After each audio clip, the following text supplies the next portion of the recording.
ఎప్పుడైనా గమనించవచ్చు దీనికి. అదే ఈ గమనిస్తూ ఆకాశ స్థితి ఏదైతే ఉందో, బయట ఆకాశం ఎలా అయితే ఉందో అటువంటి ఆ ఆకాశాన్ని మనం భావన చేయాలి హృదయంలో. నెక్స్ట్ స్టెప్లో ఈ ఆలోచనలు గమనిస్తూ కొంతసేపు అయితే కొంతకాలం ఒక నెల రోజులు అబ్జర్వ్ చేశారనుకోండి, ఈ ఆలోచనలు నిదానం అయిపోతాయి. అంతగా మనకు ఆలోచనలు రావు. ఆ ఒక ఆలోచనకి మధ్యన గ్యాప్ పెరుగుతుంది, అదే శూన్యం. అది పెరిగితే మనసు ప్రశాంతంగా ఉంటుంది. అవసరమైన ఆలోచనే వస్తుంది, అవసరం లేని ఆలోచన రాదు. మీలో ఉన్నది ఏంటంటే అది జ్ఞానమే. ఆలోచన లేనప్పుడు అక్కడ ఏముంది అంటే ఆ ఉన్నది జ్ఞానమే. దాన్నే వేదం సత్యం జ్ఞానం అనంతం బ్రహ్మ. ఆ అనంతంగా ఉన్నటువంటి జ్ఞానాన్ని మనం బ్రహ్మము అన్నాం. పరిమితంగా ఉన్నటువంటి జ్ఞానం మన దేహంలో ఉంది. ఆ జ్ఞానం మీదకి మనం మనస్సుని దృష్టి పెట్టడమే. జ్ఞానం అంటే మనం అదేదో మళ్ళీ తెలుసుకోవాల్సిన అవసరం ఏం లేదు. మన ఆలోచనలు లేవు అంటే ఉన్నది జ్ఞానమే. ఆ జ్ఞానం అనంతంగా ఉంది బయట. దాన్ని కూడా మనకి మంత్రపుష్పంలో చెప్తారు ఇదే అర్థాన్ని. నారాయణుడు ఎక్కడున్నాడు? మరి ఇన్ని నారాయణ గుళ్ళకి వెళ్తున్నారు, శైవులు వేరు అంటున్నారు, నారాయణుడు వేరు అంటున్నారు. మరి మామూలు ఏ గుళ్ళో పోయినా మంత్రపుష్పం చేస్తారు. శివాలయంలో కూడా పూజ అయిన తర్వాత మంత్రపుష్పం చేస్తారు. ఆ మంత్రపుష్పంలో అంతర్బహిష్య వ్యాప్త నారాయణ ఉంది. నారాయణుడు ఎక్కడున్నాడు అంటే నీ అంతరంగంలోనూ బాహ్యంలోనూ సర్వము వ్యాప్తి చెందినటువంటిది ఏది ఉందో అది ఆకాశమే. మొదట వాయువు, వాయువు కన్నా పైది ఆకాశం. ఆకాశంలోనే వాయువు ఉంది. వాయువు లేనప్పుడు కూడా ఆకాశం ఉంది. అందుకని అంతర్బహిష్య వ్యాప్త నారాయణ. అందుకని మీరు ఒక లలితా సహస్రనామం తీసుకోండి, లేకపోతే విష్ణు సహస్రనామం తీసుకోండి, మంత్రపుష్పం తీసుకోండి, ప్రతి దాంట్లోనూ సూక్ష్మంగా ఉన్నాయి.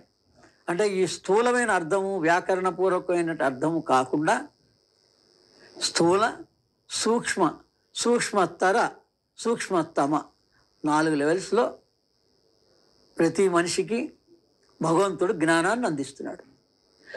తన జ్ఞానాన్ని యథార్థంగా ఎవరికి అందిస్తున్నాడంటే సమాధి స్థితి పొందిన అవధూతలకి, వాళ్ళకి ఈ 4వ స్థితిలో యథార్థంగా భగవంతుడు ఏం చెప్పాడు భగవద్గీతని, లేదా ఒక లలితా సహస్రనామాన్ని వ్యాసుల వారు ఏ దృష్టితో చెప్పారు, ఏ అర్థం చెప్పారు, అది 4వ స్థాయిలో అందుతుందండి.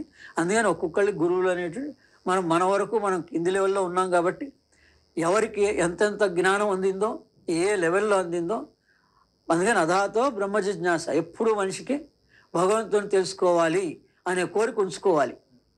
తర్వాత శాస్త్రం ప్రామాణికంగా ఉండాలి అంతే. ఒక్కొక్కసారి శాస్త్రంతో నిమిత్తం కూడా ఉండదు. భగవంతుడు అనే అనుభవం ఉందా లేదా, తను ప్రశాంతంగా ఉన్నాడా లేదా, ముందు తను ప్రశాంతంగా ఉంటే మనకేమైనా ప్రశాంతత అందించగలుగుతాడు. అవతల వ్యక్తే ప్రశాంతంగా లేనప్పుడు మనకెవరు ప్రశాంతత అందించలేరు. ఆ ప్రశాంతత ఎక్కడి నుంచి వస్తుందంటే ఈ యోగాభ్యాసంలో ఉచ్ఛ్వాస నిశ్వాసాలకి, అదే సుభాష్ పత్రి గారు చెప్పినటువంటి శ్వాస మీద ధ్యాస యొక్క టెక్నిక్ అంటేనే అది. అంటే మనలో ఉండేది ప్రాణమే అసలు. అందుకని ఒక గాయత్రి ద్వారా ప్రాణం అంటే మన ప్రాణస్వరూపిణి గాయత్రి కాబట్టి ఆ ఉన్నటువంటి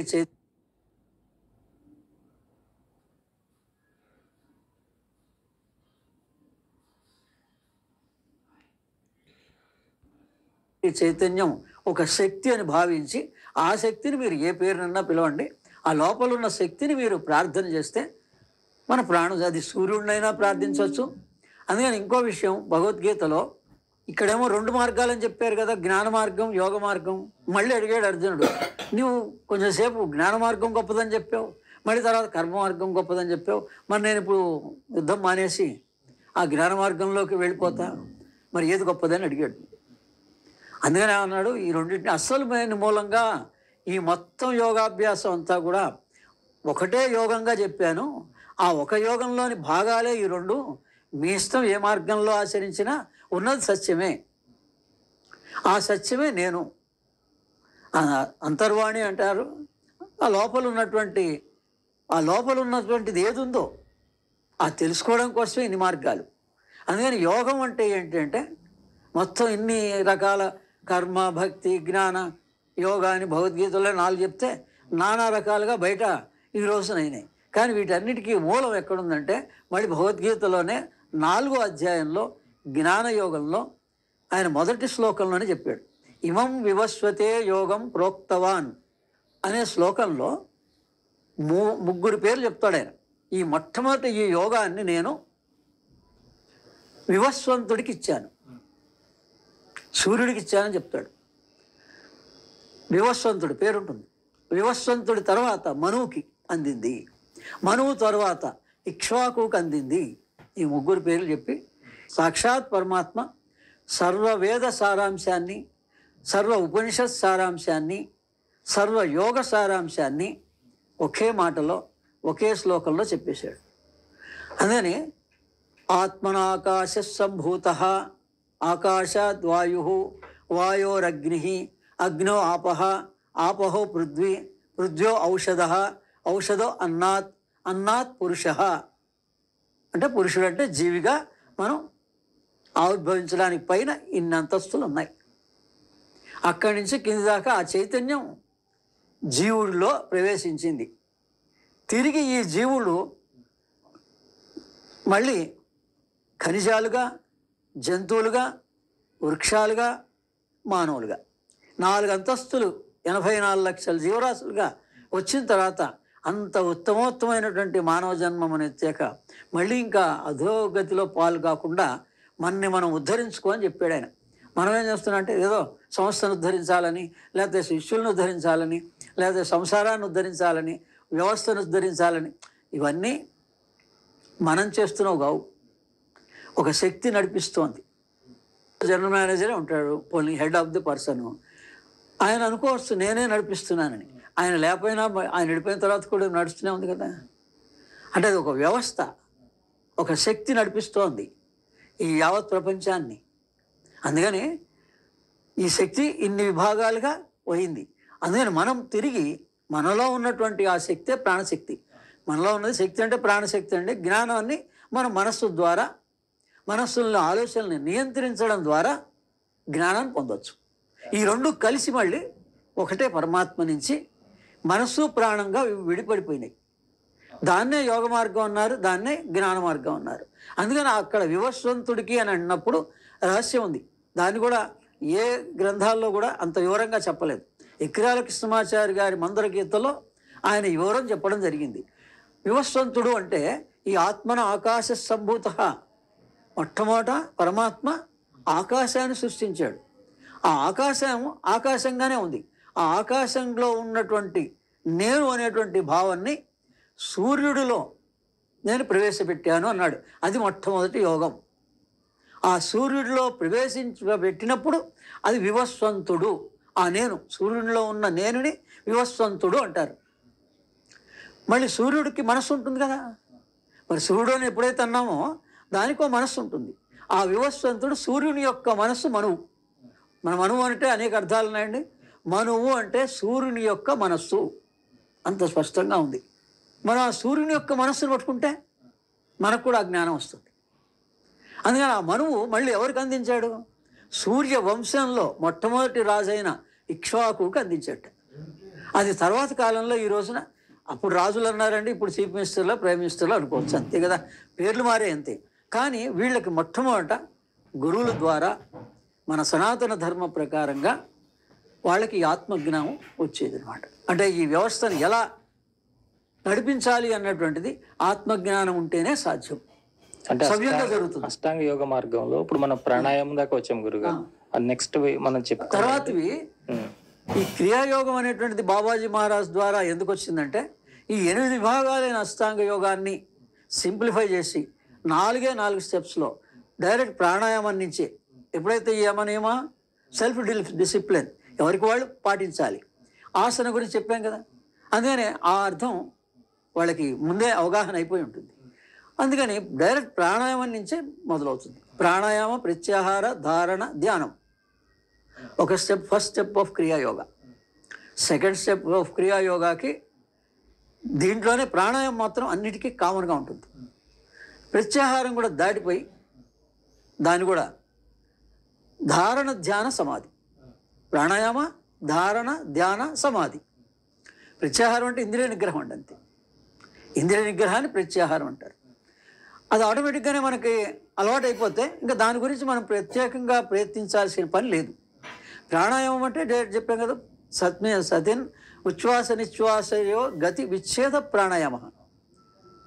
అందుకని ఈ ఉచ్ఛ్వాస నిశ్వాసాల గతిని మార్చడం ప్రాణాయామం. కానీ మనం బాహ్యంగా ఇన్నిసార్లు చేయాలి, అన్నిసార్లు చేయాలి, ప్రాణాన్ని, శ్వాసని బిగబట్టాలి, ఇవి కావు.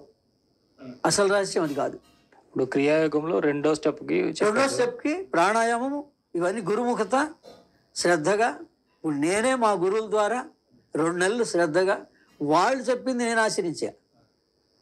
నేనేదో మళ్ళా నేను రాసిన పుస్తకాలు నేను ఇచ్చిన వాళ్ళతోటే నేను ఈ 2 నెలలు గడుపుతానని నేను చెప్పలేదు. వాళ్ళు మొట్టమొదట ఎకరాల కృష్ణమాచారి గారు హయ్యెస్ట్ మాస్టర్, వరల్డ్ టీచర్, యోగాభ్యాసంలో పర్ఫెక్ట్ మాస్టర్. ఆయన జీవిత చరిత్ర చదువు, ఆయన రాసిన భగవద్గీత చదువు, ఆ తర్వాత ఆయన రాసిన యోగ సూత్రాలు చదువు. ఈ యోగం అంతా ఎకరాల కృష్ణమాచారి గారి ద్వారా అందుతుంది నాకు. అందుకని ఈ జ్ఞాన మార్గంలో అదే భగవద్గీతది రమణ మహర్షి చాలా సులభంగా అందించారు. దాన్ని ఇప్పుడు పోడూరు వెంకటరమణ శర్మ గారు లోకానికి 2 పుస్తకాల ద్వారా ఎంతో మహోపకారం చేశారు ఆయన అందించి. అలా ఈ సెకండ్ స్టెప్ ఆఫ్ క్రియాయోగాలో ఎప్పుడైతే ఇంద్రియ నిగ్రహం అవసరం ఆటోమేటిక్గా జరిగిపోతుందో, ప్రాణాయామం మాత్రం ఎప్పుడు మొదటి నుంచి చిట్ట చివరి దాకా మీరు కర్మలో ఉన్నా ఎందులో ఉన్నా కూడా మీరు కొద్దిగా ప్రాణం మీద కనుక మనం దృష్టి పెడితే మన ప్రాణం మనకు సహకరిస్తుందండి. మన జీవితకాలం దాన్ని అసలు పట్టించుకోకుండా కేవలం శ్వాస వల్లనే జీవిస్తున్నామంటే అదే అజ్ఞానం. మరణం అనేటువంటిది ఏంటంటే స్థూల సూక్ష్మ కారణం అంటారు కదా, కారణం ఏమీ లేదంటే అజ్ఞానం అంతే. స్థూలం అని చెప్పారు, ఈ దేహం స్థూలం, దీని లోపల సూక్ష్మం అన్నారు. మనస్సు, ప్రాణం సూక్ష్మం. అది ఆ సూక్ష్మం ద్వారానే ఈ స్థూలం ఆవిర్భవించింది. మళ్ళీ ఈ స్థూలం వదిలేసిన తర్వాత సూక్ష్మంలో ప్రవేశిస్తాడు జీవుడు. ఎందుకు ప్రవేశిస్తాడు? కర్మ ఉంటేనే. ఆ కర్మ పరిసమాప్తం యోగం ద్వారా చేసుకోవచ్చు, ప్రతివాడు చేసుకోవచ్చు. ఇక మనం ఆ భ్రమంలో పోక్కర్లే. గత జన్మ కర్మలు ఉన్నాయా మనకి? అసలు మీకు ఈ రోజు వరకు గురువు దగ్గరికి వెళితేనే, గురువు దగ్గర ఉపదేశం పొందితేనే ద్విజుడు, 2వ జన్మ ఎత్తినవాడు. మరి ఆ పాత జన్మ గురించి ఎందుకు మాట్లాడతారని? మళ్ళీ నిజమైన గురువు అయి ఉంటే, నిజమైన శిష్యుడు అయి ఉంటే గత జన్మ గురించి మీరు ఏమైనా చేయండి దాన్ని. Past is dead. ఈ క్షణం నుంచే మీరు 4 శ్లోకాల ద్వారా లేదా 4 సూత్రాల ద్వారా, యోగం అయితే యోగం మీద ఇంట్రెస్ట్ ఉంటే యోగం, జ్ఞానం మీద ఇంట్రెస్ట్ ఉంటే భగవాన్ రమణులు లాంటి ఆయన్ని అరుణాచల పిలుపు, ఆయనే పిలుస్తాడు మనల్ని. ఇప్పుడు కూడా నన్ను మళ్ళీ పిలుస్తా అన్నాడు, అరుణాచలాన్ని కూడా పిలుస్తాను, నేను పిలిచినప్పుడు రా అన్నాడు. అలా ఖచ్చితంగా ఆయన పిలిచినప్పుడు మనం వెళ్ళాలి. కానీ మనకు సెలవులు ఉన్నాయనో, మన ఎవరో పిలుస్తున్నారనో, మన మనసుకు నచ్చినట్టుగా కాశీ పోయినా, రామేశ్వరం పోయినా, అరుణాచలం పోయినా మోక్షం రాదు. తిరుపతి పోయినా వాళ్ళ అనుగ్రహం కలగాలి, వాళ్ళ పిలుపు అందాలి మనకి. చాలా సులభం అండి. నాకైతే ఈ 2 నెలల్లో నేను ఆచరించినటువంటిది ఈ రకంగా ఈ 8 భాగాలైనటువంటి దాన్ని మనం గురుముఖత క్రియాయోగం ద్వారా కనుక ఆచరిస్తే 4 స్టెప్స్లోనే మీకు యోగ ప్రాప్తి కలుగుతుంది. లేదు అది కూడా అవసరం లేదండి, మేము రమణ మహర్షి భగవాన్ రమణుల యొక్క జీవిత చదువుకొని ఆయన రాసినటువంటి నువ్వెవరో తెలుసుకోననేటువంటి ఏ పుస్తకం ఒక్కటి చదివినా అనేక గ్రంథాలుగా ఆయన కూడా అందించారు ఆ జ్ఞానాన్ని. చాలా సులభం అది. అది ఇప్పుడు మనకి మళ్ళీ రమణ శర్మ గారిలాగా ఆయన ద్వారా చక్కటి నవలలాగా, పోనీ ఎవరన్నా అడిగినా ఏం చదువుతున్నారండి అంటే ఓ నవల చదువుతున్నా అని చెప్పచ్చు. చక్కటి నవల అది వినొచ్చు. విని తర్వాత పుస్తకం చదివి శ్రద్ధగా ఆయన్ని కేవలం ఆత్మవిచారణ గురించి అయితే ఆయన ఎప్పుడు ఫోన్ చేసినా మాట్లాడతారు. కానీ మిగిలిన విషయాల గురించి వేరే అడగకూడదు. అసలు నిజంగానండి ఒక గురు ద్వారా మీరు గురువు అంటే చాలండి, గురువుది బాధ్యత ఏర్పడుతుంది. ఈ శిష్యుడిని ఎలా తరింపజేయించాలి, ఎలా మోక్షం పొందించాలి అనేది బాధ్యత గురువు తీసుకుంటాడు. ఎందుకంటే మనం ఎలా అయితే పిల్లల్ని వీళ్ళని ఉద్ధరించబడాలి, పిల్లలు అభివృద్ధిలోకి రావాలి అని ఎంత కష్టపడి ఎంత శ్రమైనా తను తిన్నా తినకపోయినా అహర్నిశలు కష్టపడుతున్నాడో, గురువు అనేటువంటి వాడు తల్లి కన్నా, తండ్రి కన్నా, శ్రేయోభిలాషుల కన్నా, అందరికన్నా ఎక్కువగా శిష్యులు తరించాలి అని ఆవేదన చెందుతాడు. తన జ్ఞానాన్ని అంతా పంచడానికి ప్రయత్నం చేస్తాడు. కానీ దాన్ని తీసుకోవడానికి శిష్యుడు శ్రద్ధ, విశ్వాసం పెడితే చాలంతే. మిగిలిన ధన ప్రమేయం లేదు, వస్తు ప్రమేయం లేదు, ఇంక వేరే ఏమీ లేవు. ఇప్పుడు మీరు క్రియాయోగ సాధన చేశారు కదా గురుగారు. ఈ క్రియాయోగ సాధన చేసిన వాళ్ళకి గత జన్మ విషయాలు తెలుస్తాయి, అవతల వారి యొక్క లోపల ఉన్న విషయాలు తెలుస్తాయి, ఆత్మని దర్శించుకోవచ్చు, ఇవన్నీ చెప్తారు కదా, అవన్నీ ఉంటాయా గురుగారు? అవన్నీ ఉంటాయి. అవన్నీ ప్రతిబంధకాలే. మనం దేనికోసం యోగం చేస్తున్నామో అంటే యోగాభ్యాసంలో ఆత్మదర్శనం అంటారు డైరెక్ట్గా.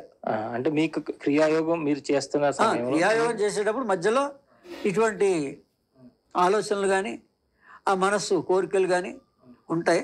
సరైన గురువు అయితే వాటి మీదకి వెళ్లకుండా సరైన శిక్షణ ఇచ్చి అసలు మన గమ్యం చేరే వరకు ప్రయత్నం చేస్తాడు. మన గమ్యం ఏంటంటే ఆత్మదర్శనమే. మిమ్మల్ని ప్రలోభపెట్టినాయండి అవన్నీ ప్రలోభ పెడతాయి. లేకపోతే 25 సంవత్సరాలు నేనే ఆత్మ పరిశీలన చేసుకుంటా. మొట్టమొదట మీకు ఒక దర్శన భాగ్యం అనేది ఆజ్ఞాచక్రంలో కలుగుతుందండి. అంతటితోటి యోగం పరిసమాప్తి అవ్వదు. అసలు శ్రీ విద్య అనేటువంటిది ఆజ్ఞాచక్రం దగ్గర నుంచి మొదలవుతుంది. అందుకని ఇది ప్రామాణికంగానే ఉంది. అందుకని అప్పుడే చెప్పారు మా గురుగారు, అదే నువ్వు ఇంతటితో ఇదే ఆత్మ అని అనుకోవద్దు, నీకు కలిగింది ఆత్మ అనుగ్రహం, అనుభూతి, అది అనుభూతి అంతే. అందుకనే అది అధాతో బ్రహ్మ జిజ్ఞాస అన్నటువంటిది ప్రధాన సూత్రం. మీకు ఎంత తెలుసు అని అనిపించినా, నాకు నిజంగానే భగవంతుడు అనుగ్రహం కలిగింది, భగవత్ సాక్షాత్కారం అయిపోయింది అన్నా కూడా మళ్ళీ రేపు పడిపోవడానికే చాలా అవకాశాలు ఉంటాయి. అందుకని నిత్య నిరంతరంగా మనం ప్రాణం మీద, మన ఆలోచన మీద, ఆ జ్ఞాన మార్గం అయితే ఆలోచనల్ని సక్రమంగా ఉండేలాగా మనం ప్రయత్నం చేస్తూ ఉండాలి, దురాలోచనలు రాకుండా. అదే యోగ మార్గంలో అయితే మనలో ఉండేటువంటి ప్రాణం, ఉచ్ఛ్వాస నిశ్వాసాలు అవి సక్రమంగా లేని కారణంగానే మనకి ఈ రకమైనటువంటి సుఖదుఖాలన్నీ ప్రాప్తించేది అపసవ్యంగా ఉన్నందుకే. అందుకని అవి సమానంగానే ఉంటాయి, ఎటువంటివి జరగవు. మన గమ్యం వేరు.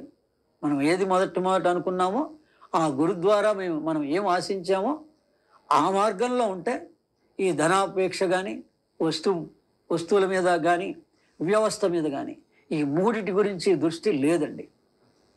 అంటే ఇప్పుడు మనం యోగం గురించే మాట్లాడుతున్నాం.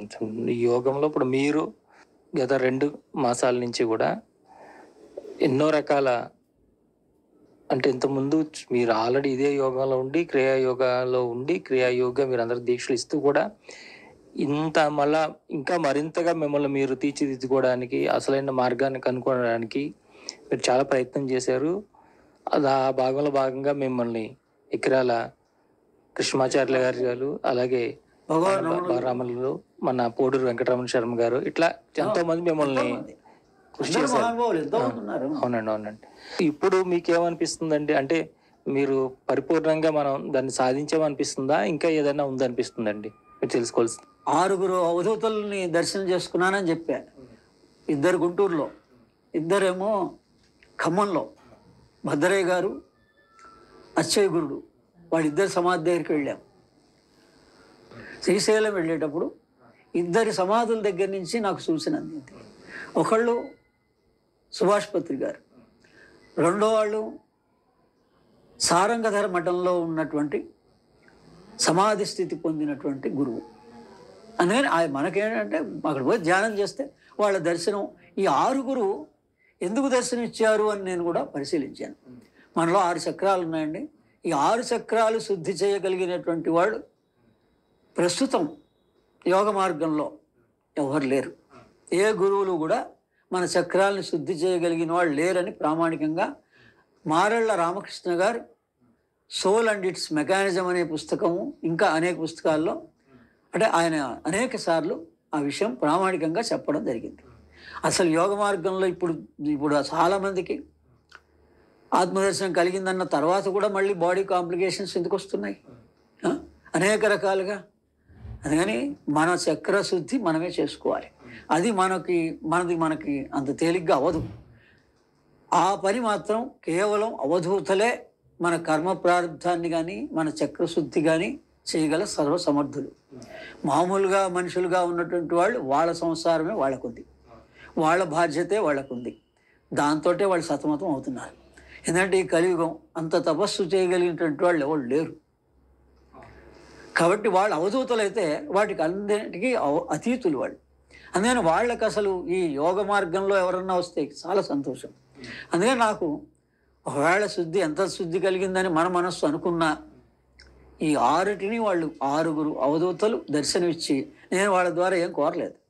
అనేక మంది అవధూతుల దగ్గర పోతే కూడా మనకి అనేకమైన ఫలితాలని, మన అవసరాలని, మన కోరికల్ని కూడా తీర్చగల సర్వసమర్థులు. కానీ నేను అటువంటిది ఏం కోరలేదు. దర్శన భాగ్యం కోరా, దర్శనం కలిగించారు. తర్వాత నాకు అవగాహన కలిగింది, నన్ను పూర్తిగా సూక్ష్మదేహాన్ని పరిశుద్ధం చేశారు. ఆ తర్వాత అమ్మవారు కూడా మరి శక్తి లేనిది ప్రాధాన్యత. ప్రాణమే శక్తి అండి, ఇంక వేరే ఏం కాదు. మనలో ఉన్న ప్రాణమే 3 భాగాలుగా ఉంటే త్రిపుర సుందరి అన్నాం, బయట వాళ్ళకి ప్రామాణికంగా అయితే గాయత్రి అన్నాం, అంతే తేడా. గాయత్రి అన్నా త్రిపుర సుందరి అన్నా ఒకటే. అలాగే పంచముఖ, ఈ 5 ప్రాణాలనే పురుషుడిగా భావిస్తే పంచముఖ ఆంజనేయ స్వామి అన్నా, పంచముఖ ఈశ్వరుడు అన్నా, ఏమన్నా పేర్లు పెట్టారు. కానీ ఇవేమి లేవండి. నామరూపంతో మనం అతీతంగా వెళితేనే త్వరగా జ్ఞానం అందుతుంది. అందుకని శక్తి ప్రధానం. కాబట్టి శక్తి అమ్మవారి దర్శనమిచ్చి నువ్వు ఇంకెక్కడికి ఎవరి దగ్గరికి వెళ్ళాల్సిన అవసరం లేదు. నీకున్న గురువులు, పరమ గురువులు వాళ్ళు సూచన అందిస్తారు. నువ్వు కూర్చున్న చోట్లోనే ఇంకేమి అసలు ఇప్పుడు ఈ దీక్షలు కూడా మనమేదో పిలిచి వీళ్ళని అటువంటి భ్రాంతి కూడా నువ్వేం పెట్టుకోవద్దు అని ఆమె చాలా ఒక మనిషిగా మా పెద్దమ్మ గారి ద్వారా ఈ స్థాయికి వచ్చాను. కాబట్టి ఆమె ఉండుంటే, లేకపోతే ఇప్పుడు మీరు ఇంటర్వ్యూ చేసినటువంటి మహేశ్వరి గారు ఇలాగా మరి ఆమె కూడా మా గతంలో అక్కడే నల్లగుంట ప్రాంతంలో ఉన్నది, నేను గతంలో చూసే ఉంటాను. ఒకవేళ అలా అమ్మవారి ఉపాసకులుగా ఉన్నటువంటి వ్యక్తి ఆమె మనకి వచ్చి మాట్లాడితే ఎలా మాట్లాడుతుందో, మనకున్న విషయాలన్నీ గురించిన అవగాహన ఎలా కలిగిస్తుందో, నాకు ఈ 2 నెలల్లో అమ్మవారు సాక్షాత్కరించి నా వరకు ఉన్నటువంటి సంసార విషయాల గురించి కానీ, నా సొంత విషయం గురించి కానీ, అన్నిటికీ రాబోయే రోజుల గురించి కానీ, అంటే ఏదో ఏమవుతుంది అంటే మనమే ఆ ఎక్స్పెక్టేషన్ ఏం లేదు రేపటి గురించి. కానీ మనం ఉన్న దాంట్లో ఎలా ఉండాలి, మనం ఎలా సాధన చేసుకోవాలి, రేపటి నుంచి మన దగ్గర వచ్చిన వాళ్ళకి ఎంత సులభంగా ఈ 2 మార్గాల్లో అందించడానికి ప్రయత్నం చేయాలి. అంతకన్నా వేరేది ఇంకోటి ఏం లేదు. అది తర్వాత వాళ్ళ ఇష్టం, వాళ్ళ దీక్ష. మరి నేనే 2 నెలలు మరి దీక్ష వహించానంటే అవతల వాడు అంత ఇంట్రెస్ట్ ఉండి దీక్ష తీసుకునేటప్పుడు ఎంత శ్రద్ధ ఉండాలి. ఏమాత్రం నా శ్రద్ధ ఉన్నా వాడికి ఈ 2 మార్గాల్లో చాలా సులభం అండి. ఈ 4 వాక్యాలని, ఈ అష్టాంగ యోగంలో ఉండేటువంటి ఆ పేర్లని, ఆసనం అంటే ఏంటో, ప్రాణాయామం అంటే ఏంటో, యమనియమం అంటే ఏంటో తెలుసుకుంటేనే చాలండి. మొదటి 4 బేసిక్గా తెలుసుకుంటేనే వాళ్ళకి ప్రత్యాహార, ధారణ, ధ్యాన, సమాధి అనేది అది పై అంతస్తులో అది ఆ 4 కూడా మళ్ళీ వెక్కిరాల కృష్ణమాచార్య గారు చెప్పాడు, మనం చేయవలసింది 4. యమనియమాసన ప్రాణాయామం వరకే మన బాధ్యత. మిగిలినవన్నీ గురు కృప వల్ల అందుతాయి ఒక్కొక్క స్థాయిలో. ఇప్పుడు మన ఇంద్రియ నిగ్రహం ఉందా లేదా అంటే మరి ఎవరు చెప్పగలుగుతామండి? ఎంతటి వాడికైనా వాళ్ళ అనుగ్రహం ఉంటే నిగ్రహం కలుగుతుంది, వాళ్ళ అనుగ్రహం లేకపోతే చెలిస్తుంది మనసు. చెలిస్తుంది అంటే ఇంద్రియాల బలంతో మనసు చెలిస్తుంది. అంటే చూసింది కావాలని కోరిక. అందుకని అది మన యోగంలో ఉన్నాం అనేటువంటి వాడికి మాత్రం అది ఉండకూడదు. నిజంగానే యోగంలో ఉంటే ఇంక మనం లోపల ఏం అనుభూతం కలిగింది అనేది అది ఇచ్చిన వాడికి తెలుసు, మనకి తెలుసు. అది మామూలుగా అయితే అనుభూతి వ్యక్తపరచరాదు అని కూడా శాస్త్రంలో ఉంటుందన్నమాట. ఎందుకంటే అది గురుముఖతనే గురువులకి, లేదా అంతటి పరిజ్ఞానం ఉన్నటువంటి వాళ్ళకి, లేదా ఆ మార్గంలో ఉన్నటువంటి వాళ్ళతోటే సంభాషించాలి. వేరే వాళ్ళతోటి బహిర్గతంగా అసలైన క్రియాయోగ క్రియల్ని కానీ నేను అందిక్షించిన అన్నిసార్లు ఇంటర్వ్యూ ఇచ్చిన రహస్యమే. ఎవరికి శ్రద్ధగా ఉందో వాళ్ళకి ఆటోమేటిక్గానే వాళ్ళు కూర్చున్న చోట్లనే అందుతుందండి. నా దగ్గరికి వచ్చారా, వేరే వాళ్ళ దగ్గరికి వచ్చారా ఏం లేదు. ఇప్పుడు హయ్యర్ మాస్టర్సు అనేక మంది ఉన్నారు, వాళ్ళిద్దరే కాదు, ఇంకెవరినన్నా కూడా యోగంలో ఉన్న వాళ్ళని ఆశించవచ్చు, జ్ఞానంలో ఉన్న వాళ్ళని ఆశించవచ్చు. కానీ మనకి వాళ్ళ మీద ఎంత శ్రద్ధ విశ్వాసం ఉందో దాన్ని బట్టి వాళ్ళకి ఫలితం కూర్చొని చోట్లోనే కలుగుతుంది. ఎప్పుడైతే ఈ జ్ఞానం కలిగిందో మనకి ఈ బాహ్యమైనటువంటి ఒత్తిడులు, సంసార సంబంధమైనటువంటి ఒత్తిళ్ళు, సమాజం మీద ఒకవేళ మనం డ్యూటీ చేస్తున్నాం అనుకోండి, ఆ వాటి మీద ఒత్తిడి కూడా మన మనస్సుకి ఏమీ ఉండదు. చాలా సంతోషం గురుగారు. అయితే మీరు మరొకసారి సమయం తీసుకుని మారెల్ రామకృష్ణ మాస్టర్ గారి గురించి సమగ్రంగా పూర్తి చరిత్ర ఆయన గురించి చెప్పేవాళ్ళని మీరు తీసుకుని వచ్చి మీరు వారితో సంభాషిస్తూ మాకు వారి యొక్క జ్ఞానాన్ని కూడా పూర్తిగా అందించాలి. ఇప్పుడు ఈ యోగ మార్గానికి సంబంధించి అలాంటి సందేహాలన్నా ఉంటే మిమ్మల్ని అడిగితే మీరు వాళ్ళకి ఏమైనా మీరు నివృత్తి ఎవరైనా ఆధ్యాత్మికంగా యోగ మార్గంలో, జ్ఞాన మార్గంలో వాళ్ళకి ఇంకా వేరే అనుకున్నా కూడా చాలా సులభంగా దీన్ని అందించడానికి నా వంతు ప్రయత్నం అయితే చేస్తాను. చాలా సంతోషం గురుగారు, చాలా మంచి విషయాలు తెలియజేశారు. ఉన్న శారీరక సమస్య ఉన్నా, మానసిక సమస్య ఉన్నా, ఆధ్యాత్మిక మార్గంలో పురోభివృద్ధి సాధించాలని ఉన్న శ్రీ సన్నిధి ఛానల్ అడ్రస్ కనుక వస్తే వాళ్ళు ఇంటర్వ్యూ చేసినటువంటి వాళ్ళల్లో అసలు ఆ సమస్య తీరదు అనే సమస్య లేదు. అన్ని రకాల 10 రకాల సమస్యలకు కూడా సమాధానం ఆ ఇంటర్వ్యూ చేసిన వాళ్ళల్లో ఉంది. మనం శ్రద్ధతోటి వాళ్ళ అడ్రస్ని కనీసం ఎత్తుక్కుంటూ వెళ్ళి ప్రతిదీ ఫోన్లోనే జరగాలి అని మాత్రం ఆశించకూడదు. ఒక డాక్టర్ దగ్గరికి అపాయింట్మెంట్ తీసుకోవాలంటే, ఈ రోజున స్పెషలిస్ట్ దగ్గరికి వెళ్ళాలంటే ఎక్కడో జూబ్లీహిల్స్లో కానీ వేరే దగ్గర మరి అంత శ్రమ తీసుకొని అక్కడ దాకా వెళ్తున్నారు. మరి ఇక్కడికి వస్తే ఆధ్యాత్మికంగా అన్నీ అవుతాయని విశ్వాసం అనేది కూడా కరెక్టే. అంటే అవుతాయా కాదు, అసలు మొత్తం అంతటికి మూల కారణం మనసులోనే ఉంటుంది. ఆ మనస్సుని శుద్ధి చేస్తారు ఆధ్యాత్మికం అంటే. అది జరిగితే ఇంకా అవసరమే లేదు కదా, ఏ భయం ఉండదు. నాకైతే చెప్తున్నా కదా, అంతటి అమ్మవారు ఎంత కాన్ఫిడెన్స్ ఇచ్చిందంటే, నాకు ఇప్పుడు ప్రస్తుతానికి ఇంకా పెన్షన్ లేదు. 2600 రూపాయలు పెన్షనే నామినల్. అది ఒక కోర్టు తీర్పు వచ్చింది, మళ్ళీ ఇంకా ఇస్తా ఉన్నారు, ఇంకా చేస్తూ ఉన్నారు. హయ్యర్ పెన్షన్ అనేటువంటి దానికి కూడా చెప్పడం వరకే జరిగింది, కానీ ఇంప్లిమెంటేషన్లో ఇంకా ఇంతవరకు రాలేదు. కానీ నాకైతే నేను 5 సంవత్సరాలు అయింది రిటైర్డ్ అయ్యి, నాకు ఎటువంటి దిగులు విచారం ఇప్పటి వరకు లేదు, తర్వాత కాలంలో కూడా నాకు లేదు. ఆ అంతటి కాన్ఫిడెన్స్ దేనివల్ల వచ్చిందంటే, ధనం వస్తే రాదు, వస్తువులు వస్తే రాదు, లేకపోతే వేరే వాళ్ళు చెప్పినందువల్ల రాదు. ఆ లోపలే ఉన్నటువంటి అంతర్యామి, దాన్ని మీరు అమ్మవారంటే అమ్మవారు, అయ్యవారంటే అయ్యవారు, ఏం పేరున పెట్టుకోండి. ఆ లోపల నుంచి సూచన, సమాధానం, ధైర్యం, విశ్వాసం అన్నీ కూడా ఏ సమయానికి ఏది అందాలో అది అందుతూనే ఉంటుంది. అందుకని నాకు పరమ గురువుల యొక్క ఆశీర్వాదం సంపూర్ణంగా ఉంది. కాబట్టి నా వరకు నాకైతే సంతృప్తి.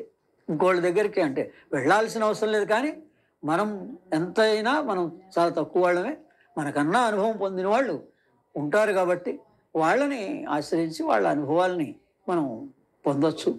అంతవరకే. కానీ మన ఎక్స్పెక్టేషన్ మాత్రం ఏం లేదు. ఎవరి దగ్గరికి ఇంకా వెళ్ళాల్సిన అవసరం మాత్రం ఏం లేదు.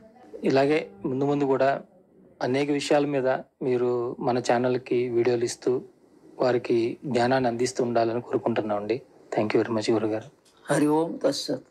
ధ్యానం చేసి మనకి అన్ని దర్శనాలు పొందేసాము, అన్ని నిదర్శనాలు పొందేసాము, మాకు అంతా వచ్చేసింది, అంతా జ్ఞానం వచ్చేసింది, ఇంకా మమ్మల్ని మించిన వాళ్ళు లేరు అనుకునే స్థాయిలో ఎంతోమంది ఉన్నారు.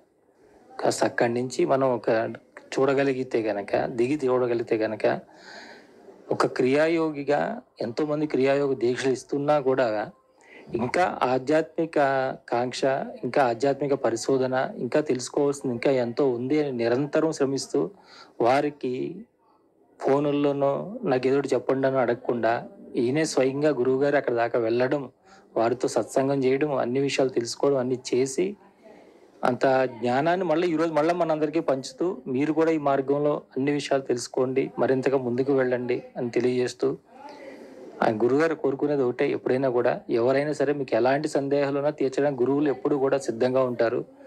కానీ వారిని మన ప్రత్యక్షంగా కలవడానికి ఎక్కువగా సముఖంగా ఉండాలి. ఏదైనా సరే నేను ఇక్కడ ఉన్నా, నాకు చెప్పేసేయండి అంటే, నిజంగా ఎక్కడో విదేశాల్లో ఉండి వీలు పడలేదు ఏదో చెప్పండి అంటే ఏదో ఉంటుంది. కానీ గురువు దగ్గర ప్రత్యక్షంగా వెళితే, అది కూడా ఒకసారి కాదు, మనం వెళుతూ నిరంతరంగా ఆయన దగ్గర వెళ్ళి వస్తూ ఉంటే గనక మనసు అనేది పూర్తిగా శుద్ధి చేయబడుతుంది. ఈ మనసు శుద్ధి చేయబడితే అన్ని మాయ రోగాలు కూడా పూర్తిగా మన నుంచి దూరం అవుతాయి. కాబట్టి ఈ ఇంటర్వ్యూని మరొకసారి మీరు విని గురువుగారు చెప్పినటువంటి సూక్ష్మమైన అర్థాలను మీరు గ్రహిస్తారని కోరుకుంటూ మరొక ఇంటర్వ్యూలు మళ్ళీ కలుసుకుందాం. అంతవరకు చూస్తున్నాండి సిరిసన్నిధి టీవీ. నమస్కారం.